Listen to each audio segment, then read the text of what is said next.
É o Evangelho segundo Jesus, o Cristo, o Cordeiro Eterno, aquele em quem, para quem, todas as coisas foram criadas e existem e subsistem. Ele é. Hoje, no Evangelho de João, no capítulo 4, que nos narra a história de uma ida de Jesus até a cidade de Siquém, na Samaria. Hoje é chamada de Cisjordânia, e o lugar especificamente é onde está a maior densidade oficial da população e da representação palestina no mundo inteiro. É ali, naquela área, que não é tão distante de Jerusalém. De carro, nas highways de hoje, você faz com uma certa rapidez, talvez uns 40 minutos, incluindo o trânsito, você já esteja lá, passando a fronteira. E aquele era um lugar de conflito, sempre foi, depois do século VII, VIII, depois de Cristo, antes de Cristo, quando o Reino do Norte de Israel foi levado para cativeiro, no Judá, o Reino Sul, Jerusalém, que já estavam separadas do Reino Norte, não foram. Iriam depois, com Nabucodonosor. Mas agora, muito tempo antes, os do Reino Norte foram levados em cativeiro. E no cativeiro se misturaram, se miscigenaram de todos os modos. E como já havia ruptura histórica na descendência de Davi, quando houve na sucessão de Salomão todo tipo de conflito e acabou na divisão do reino para o norte e para o sul, a inimizade que tinha caracterizado, a disputa que tinha impregnado aquele chão era a da divisão entre o norte, com boa parte do tempo com a capital na região de Samaria, e o sul, cuja capital era em Jerusalém. Esse era o conflito já histórico antigo. Depois, ambos os grupos voltaram dos seus cativeiros, mas nunca mais se deram. E à medida em que em Jerusalém crescia o supremacismo, crescia a superioridade religiosa, crescia o orgulho da ortodoxia, do puritanismo, da invenção de leis e mais leis, costumes e mais costumes, todos supostamente criados para agradar a Deus e provar a submissão do homem, de modo que nunca era o bastante. Então, nessa época, os judeus olhavam para os samaritanos e diziam: ali está um povo de segunda categoria, que dizem que adoram a Deus, o nosso Deus, mas de fato eles não têm nem direito de fazer isso, porque são seres heréticos, são, do ponto de vista genético, um povo miscigenado, se tornaram para nós mais estranhos do que antes. E aí passaram a ser interpretados de maneira moral, ética e espiritual, a partir da superioridade do povo religioso de Jerusalém, olhando lá para baixo, para aquela capital da Samaria, dos samaritanos, que coincidentemente hoje também é o lugar da capital dos palestinos. Mesma geografia, o mesmo dessentimento, ressentimento e, em muitos, o espírito de beligerância.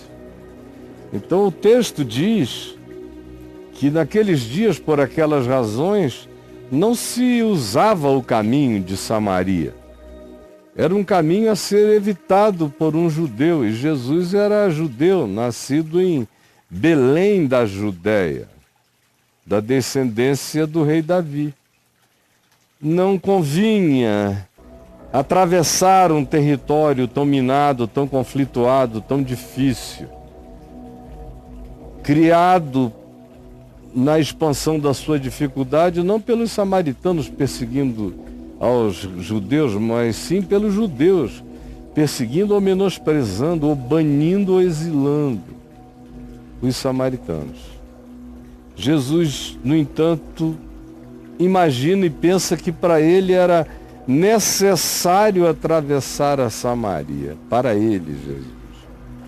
Porque ele não pensa com as categorias políticas, ideológicas, religiosas, ressentidas, nem supremacistas, nem dos inferiores revoltados.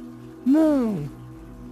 Isso é coisa de vocês caídos, é o que o Evangelho diz. Isso é, de fato, o pior do instinto animal que se transformou em algo maior do que a predatoriedade da besta. Vocês superaram todos os critérios de existência predatória, diz o Senhor. Portanto, Jesus achava que era necessário atravessar a Samaria por outras razões. Tinha a ver com que o encontro humano iria favorecer. É o que diz o verso 4 do capítulo 4. Era-lhe necessário atravessar a província de Samaria, e ele atravessou, chegou até a fonte de Jacó, e ele estava cansado da viagem a pé que ele vinha fazendo, já longa. E ele estava no maior calor do dia, e teve sede. E, cansado da viagem, se assentou junto à fonte que Jacó tinha aberto naquela cidade de Siquém há muito tempo atrás. Assentara-se e ali ficara. E era meio-dia. Então veio uma mulher samaritana tirar água. Ao meio-dia, na solidão do dia. E disse-lhe Jesus, porque ela estava com um cântaro para baixar e puxar a água. Jesus disse, me dá de beber, deixa eu beber um pouco dessa água. Dá-me de beber. E ele disse isso porque os seus discípulos tinham ido à cidade para comprar alimentos. Ou seja, essa explicação de Pedro aqui antecipa a pergunta de por que ele não pediu só o cântaro emprestado e ele tirou a água. Hoje em dia as questões que são suscitadas são diferentes, o pessoal não pensa em como eram os costumes humanos há 2000 anos atrás, e as parcimônias e outras coisas mais. De modo que Jesus não foi nem um pouco parcimonioso aqui. E pede água direto da mulher mesmo, me serve. Você poderia? Na realidade, ele nem pergunta, ele afirma, ele diz, dá-me de beber. Dá-me de beber. Porque os seus discípulos tinham ido à cidade comprar alimentos. Senão eles mesmos já tinham apanhado, já tinham se antecipado, estaria todo mundo bebendo água, estava todo mundo com sede. E Jesus disse à mulher, me dá de beber. Então a mulher respondeu, a samaritana, como é que um judeu, como tu és judeu, estás pedindo de beber a mim, que sou uma mulher samaritana?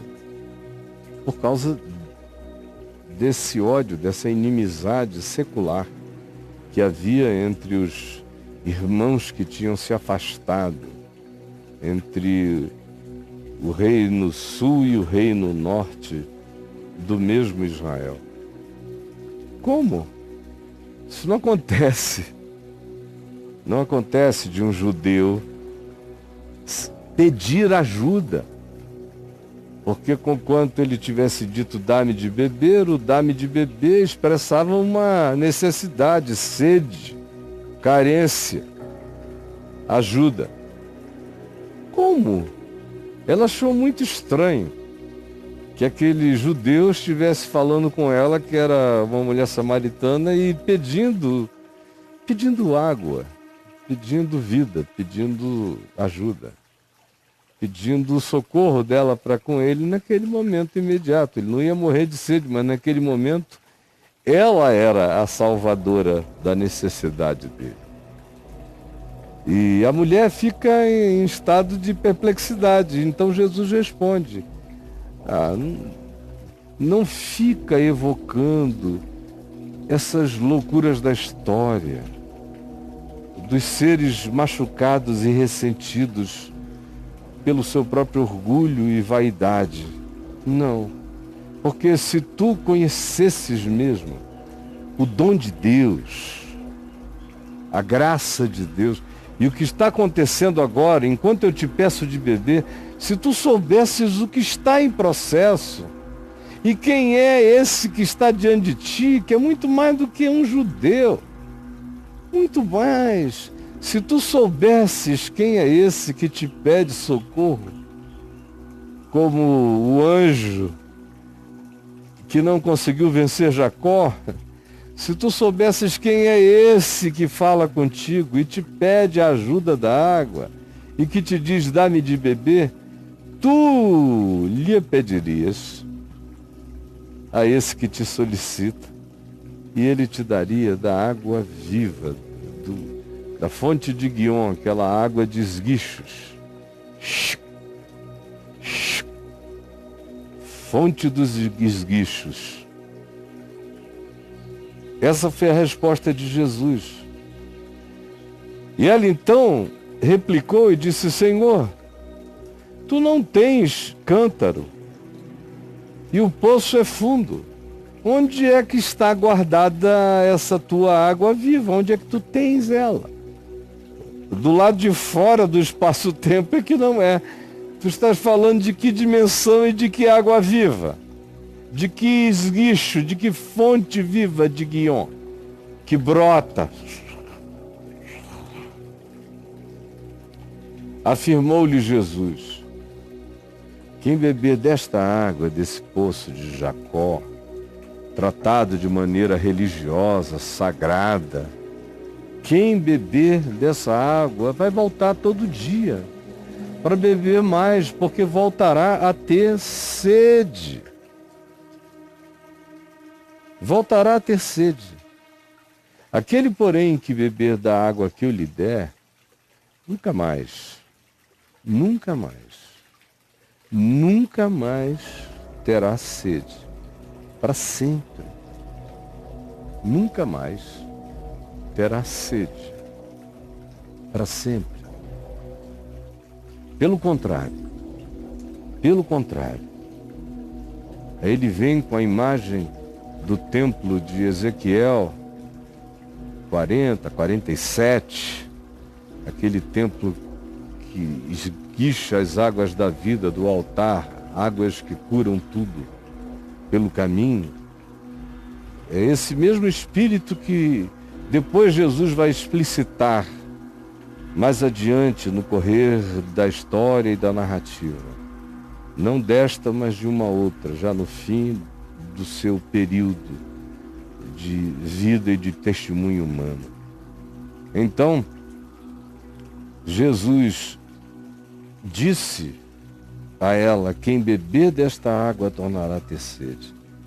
Aquele, porém, que beber da água que eu lhe der, nunca mais terá sede para sempre. Pelo contrário, se cumprindo a profecia de Ezequiel 47, a água que eu lhe der será nele uma fonte a jorrar para a vida eterna.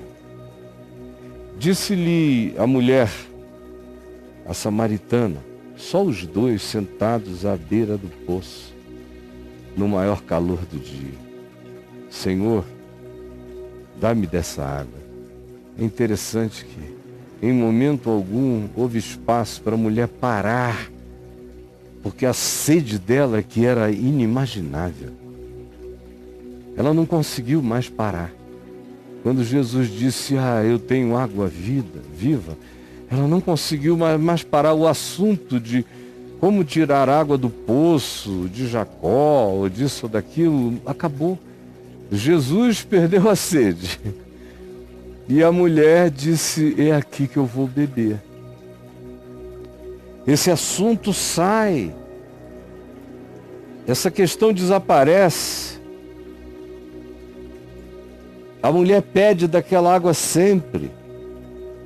Vira para Jesus e diz, Senhor, dá-me da tua água, dessa água, para que eu não tenha mais sede, nem precise vir aqui buscá-la. Ela ainda está misturando um elemento de natureza subjetiva que ela já intuiu que existe no que Jesus está dizendo. Ao mesmo tempo, como toda mente humana, ela gostaria que aquela satisfação e aquela completude de natureza interior se estendesse também com uma supressão das necessidades, uma diminuição das necessidades na vida exterior, na vida cotidiana. Quase todo mundo já chega com esse pacotão fechado, conforme a perspectiva das religiões da terra, onde a prosperidade de Deus só é vista como prosperidade material, diferente do que o Evangelho ensina. Senhor, dá-me sempre dessa água, para que eu não precise mais, para que eu não tenha mais sede. É a primeira coisa. Segundo, e para que eu não precise vir aqui buscá-la, para que esse trabalho, esse esforço se diminua na minha vida. Mas ela não sabia que, ao assim dizer, era isso mesmo que Jesus iria fazer. Não como diminuição do trabalho, de precisar beber água todo dia. Isso faz parte da natureza da natureza. Água é vida. E Jesus é a água da vida.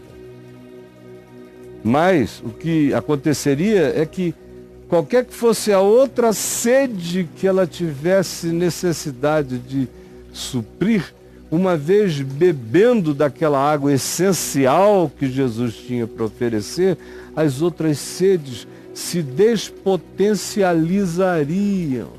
Porque na maior parte das vezes as nossas sedes de emoção, sedes de sentimento, sede de afeição, sede de toque, sede de ternura, sede de prazer, sede de sucesso.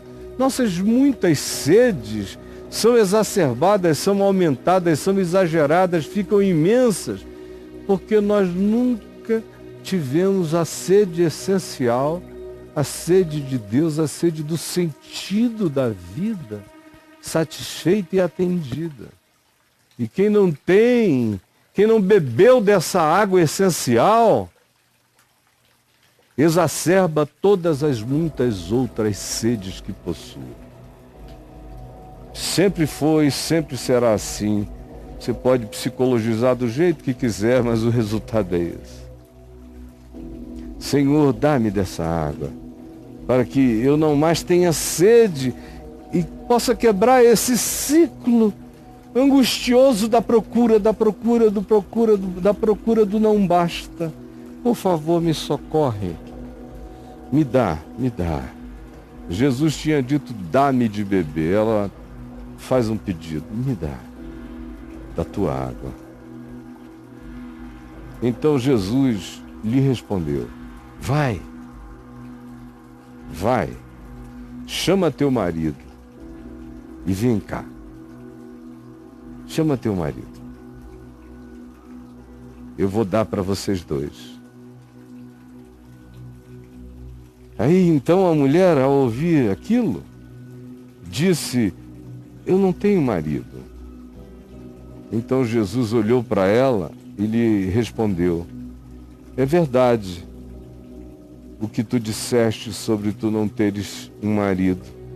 Porque, na verdade, 5 maridos oficiais tu já tiveste. E esse agora com quem tu estás, tu não estás ainda casada com ele, mas tu vives com ele. Tu não tens nenhuma legalização com ele como tu tiveste com os demais, mas é com ele que tu vives. E tu estás, portanto, vai, chama o teu marido e vem cá. Senhor, disse-lhe a mulher, eu vejo que tu és um profeta. Tu vês as coisas. Tu vês. Tu estás me enxergando toda. Eu estou chocada. Me responde uma coisa. E é aqui que a gente chega no centro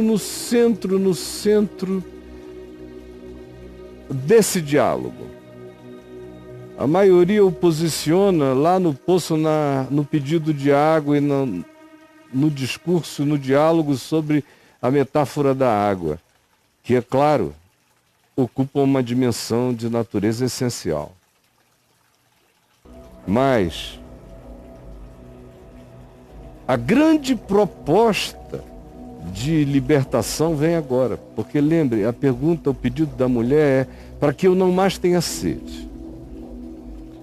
Para que eu não mais tenha sede, Jesus disse, vem cá, eu vou ensinar a ti e ao teu marido o sentido do viver. Aí a mulher também tinha dito, e também para que eu não precise mais vir aqui, no poço de Jacó, beber água, no poço sagrado da religião, beber água. Me diz agora, chegando aqui a esse lugar da repetição e da recorrência. Nossos pais adoravam neste monte Gerizim que está aqui. Vocês, judeus, dizem, no entanto, que Jerusalém é o único lugar onde se deve adorar a Deus. Como é isso? É lá ou é aqui? E Jesus, então, destruindo todas as fontes rotas, todos os poços e poços de Jacó, ou todos os tanques de Siloé, ou todos os poços do sagrado e da religião, para os quais a gente precisa voltar todo dia, diz agora a ela, mulher, podes crer-me, me creia por favor, que a hora vem, quando nem neste monte Gerizim, onde Josué erigiu seus altares, onde houve histórias memoráveis, cujas marcas arqueológicas estão lá até hoje, nem aqui neste monte Gerizim, diz Jesus, nem em Jerusalém adorareis o meu Pai. Não. E vocês aqui estão falando a respeito do que nem sabem, do que nem conhecem. Porque os judeus têm inegavelmente mais percepção das Escrituras do que vocês. Porque eles, pelo menos, sabem que a salvação vem daquela linhagem dos judeus. Mas vem a hora, volta Jesus a falar com a mulher, e já chegou.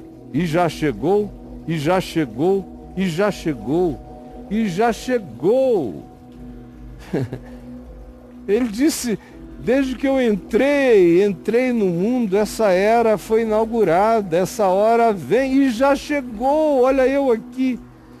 Quando os verdadeiros adoradores adorarão ao meu Pai em espírito,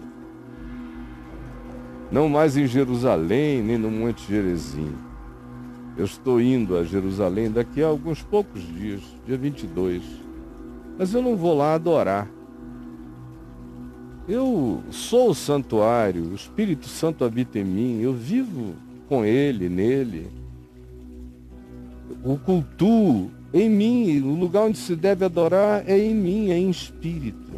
É em mim com verdade, com sinceridade. É em mim. Não é em Jerusalém. Jerusalém não tem nenhuma importância espiritual para mim. Se eu nunca mais botar o pé lá, nada vai mudar na minha vida. Para mim, Jerusalém tem outras importâncias. É uma viagem de pedagogia, de ensino, de dimensionamento das coisas, de busca de compreensão como os homens da época e da hora viam, entendiam, percebiam e anunciavam as coisas. É como quem entra num portal tridimensional carregando um elemento da quarta dimensão, que é a sua compreensão em Cristo. É assim que eu vou lá, só por isso.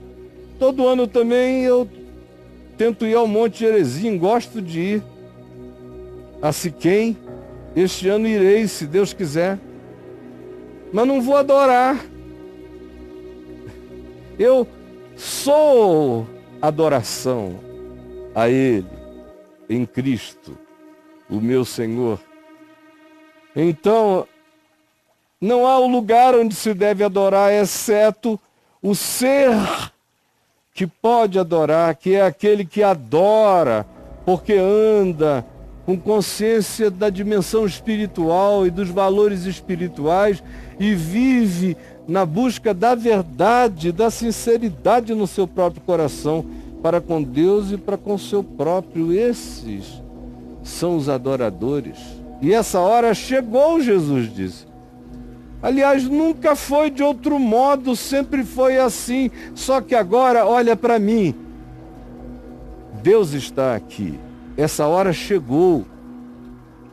Quando os verdadeiros adoradores adorarão o meu Pai em espírito e em verdade, porque esses são os únicos dos quais Deus espera e recebe a adoração.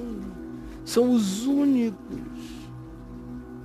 que não são filhos de Jerusalém, nem do Monte Gerizim, não são fruto de nenhum ambiente, não são patrocinados por nenhuma abóbada de construção humana.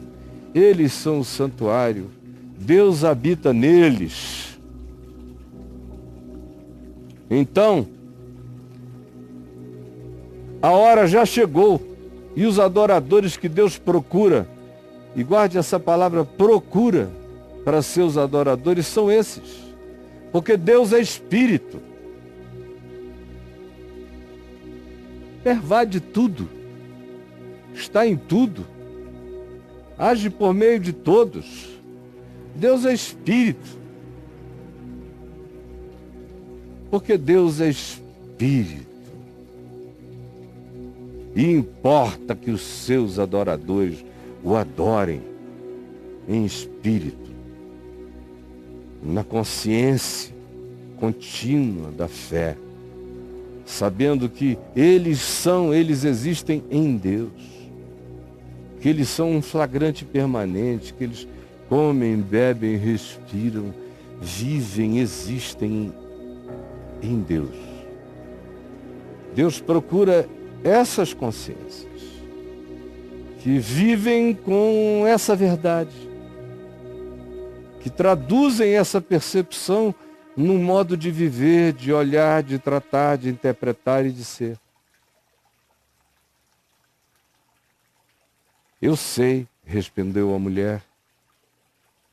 A mulher disse a ele, eu sei que há de vir o Cristo, há de vir esse que é Deus com os homens, que é a revelação, que é a palavra última de Deus para a vida. Eu sei que quando Ele vier, Ele nos anunciará todas as coisas necessárias à vida virão dEle, Ele vai ser a chave hermenêutica, ele vai ser aquele que vai nos revelar todos os tesouros da sabedoria e do conhecimento acerca de Deus e da vida. Eu sei, isso eu sei que vai acontecer, que ele virá. Então, Jesus, ouvindo isso, falou para ela, disse-lhe Jesus, a expressão disse-lhe Jesus soa como uma interrupção feliz, alegre, exultante. Ela tinha chegado à fonte de água viva. Dá-me de beber. Jesus já levou suavemente a dimensão do Espírito, da verdade, da sinceridade e da comunhão que qualquer um pode ter com o Pai em qualquer lugar. Disse-lhe Jesus, quando ela falou isso, eu sou. Olha só o que a mulher disse. A mulher disse a Jesus, eu sei que há de vir o Cristo, o Messias, a revelação última e definitiva de Deus com os homens. E sei que quando ele vier, ele nos ensinará todas as coisas. O sentido absoluto nos será dado por ele. Disse-lhe Jesus, sou eu. Eu nunca vi pressa maior.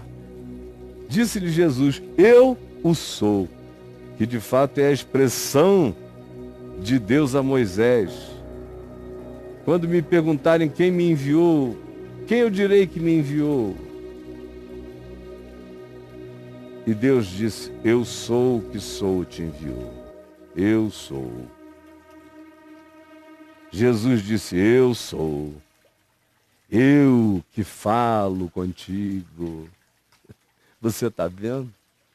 Olhe bem nos meus olhos.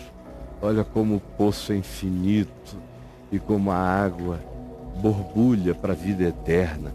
Eu sou eu que falo contigo. Neste ponto chegaram os seus discípulos e se admiraram que estivesse falando com uma mulher por causa da hora, do lugar, da longitude do lugar, da solitude do ambiente, e por ser ele um homem, por ser ela apenas uma mulher. Os discípulos ficaram escandalizados. Ele não era um homem alquebrado, era um jovem forte, macho judeu, conversando com uma mulher. As mulheres de Samaria até hoje são mulheres mais bonitas do que a linha da normalidade. Isso eu posso te garantir. Outro dia eu subi lá e com um grupo de pessoas e não houve ninguém que não ficasse estupefato com a beleza das mulheres samaritanas. Especialmente porque era um dia de festa. Estavam todas aparatadas. O fato é que os discípulos de Jesus, há 2000 anos, quando chegaram com a comida, se admiraram de que ele estivesse falando com uma mulher. E ainda de Samaria, e sabe lá mais o que eles estavam pensando. Meu Deus, e que mulher! Todavia, nenhum lhe disse uma palavra. Ninguém teve coragem de perguntar a ele, por que perguntas a ela? Ou por que falas com ela? Ninguém. Todo mundo calou, se admiraram e calaram. Quanto à mulher, vocês vejam, antes disso, o nível de intimidade, como esse é um lugar de intimidade, como é em espírito e em verdade, como não é nem no Monte Gerizim, nem em Jerusalém, como não é no ambiente público, como não é em nenhum confinamento de indicação religiosa ou de qualquer outra natureza, é íntimo, assim como eles dois estavam em intimidade, em solitude. É assim, em espírito e em verdade, olho no olho, você e Deus, e Ele vive em ti, e essa adoração é adoração de intimidade. Quanto à mulher, assim que chegaram os discípulos, ela deixou o seu cântaro lá mesmo, abandonou, falou, isso aqui já era, isso é outro departamento, a gente pega mesmo água, paga a água da companhia, faz isso, mas a minha sede eu já sei. Eu já sei o significado dela, de onde ela procede, o que ela busca e sei o que a satisfaz. Agora eu já sei. E a mulher então foi até a cidade e disse aos homens da cidade, que a conheciam todos muito bem: venham comigo e conheçam um homem que me disse tudo quanto eu tenho feito. Aquele monte de homem correu junto, né? Porque muitas das coisas que ela tinha feito, ela fez com os homens da cidade. Por isso ela volta também aos homens da cidade, porque a relação dela era muito mais com homens do que com mulheres. E ela disse aos homens da cidade: venham comigo conhecer um homem que me contou toda a minha vida. Meu Deus, isso era como narrar a história dos homens de Sodoma, de Siquém, de Samaria. Aí a curiosidade foi imediata. Saíram eles da cidade e vieram ter com Jesus. Foram correndo até lá, à beira do poço. Enquanto isso, Jesus falou com os seus discípulos: olha só como a sede do mundo está grande, como as pessoas querem. A gente precisa de obreiros, vamos pedir ao Pai que mande mais pessoas para repetirem a história da fonte d'água viva para o mundo inteiro. Então, o verso 39 continua a narrativa dos samaritanos com Jesus e diz o seguinte: muitos samaritanos daquela cidade creram em Jesus, os que correram até lá e começaram a conversar com ele, os que foram levados pela mulher que disse: ó, ele sabe tudo de mim, deve saber da gente, e venham conhecê-lo. Muitos foram e creram em virtude do testemunho da mulher que anunciara tudo que ela dissera. Ele me disse tudo quanto eu tenho feito. Eles foram, começaram a conversar com ele e o coração deles foi crendo. Vindo, pois, os samaritanos ter com Jesus, pediam-lhe que permanecesse com ele, e ficou ali com eles, com aquela mulher, com o marido que não era marido, com os homens da cidade, com todos eles, ficou Jesus mais 2 dias. E muitos outros ali, naquele ambiente da chamada religião da heresia, segundo o ponto de vista dos judeus, muitos outros creram nele por causa da sua palavra, de como ele tratava as pessoas, o que ele dizia, como ele ia ao cerne, ao âmago do coração e da vida.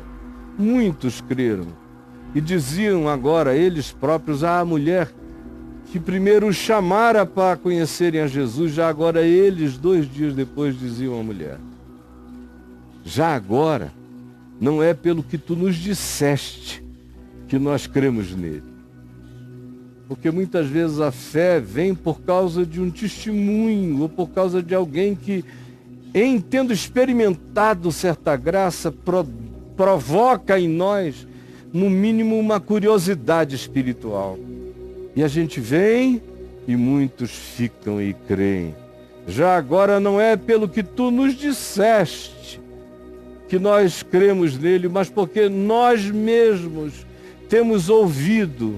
E agora nós mesmos, no nosso coração, sabemos que este é verdadeiramente o Salvador do mundo. É esse que a humanidade inteira precisa e que nós precisamos.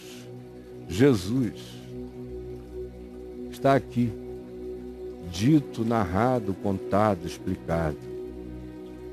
E eu peço que agora o teu Espírito faça aquilo que nada pode fazer. Que aplique essa palavra e traga revelação de todas as naturezas, perspectivas e percepções para todos aqueles que a ouviram. Eu sei que vai ser assim, eu sei, porque eu tenho visto milhões de vezes que assim é porque assim fazes. Em teu nome, Jesus, em teu nome.